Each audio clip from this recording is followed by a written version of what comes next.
I think one of the major problems that has been swept under the carpet by a lot of people is the issue of stress and bruxism, or grinding their teeth, and how that then becomes part of a greater problem called Temporomandibular Disorder, or TMD, and which then contributes significantly, might be the cause or might be the effect of other chronic pain.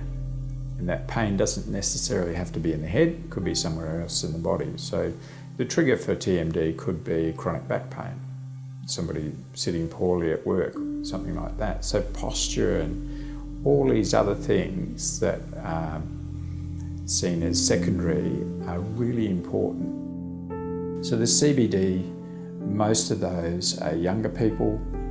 They've got the stresses of living in Sydney, the cost of living in Sydney if they've got a mortgage. They've got the pressure of working down what I refer to as the big end of town, the investment end of town, the business end of town, where they've got to perform. And there are times, everybody's got a conflicting opinion about different things. And my favourite saying to them is, you'll be sitting in a meeting and some jumped up little upstart will be waxing on lyrically about something that you know is complete rubbish, and you'll be sitting there grinding your teeth.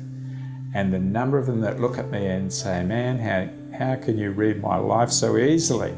But this is true, it's a day-to-day thing. Well, I think employers underestimate the effect this has on the overall business environment and work productivity.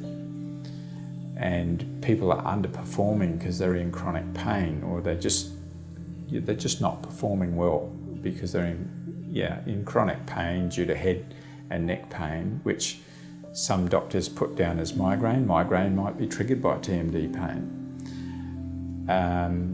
But nevertheless, they can be well and truly off their game because they've always got this chronic pain. Starts as a dull ache in the morning, might have been grinding at night, builds up during the day. Some people by midday might say to the boss, oh, look, I've got a migraine, I've got to go home. So the amount of sick leave that's attributed to this is probably totally underestimated.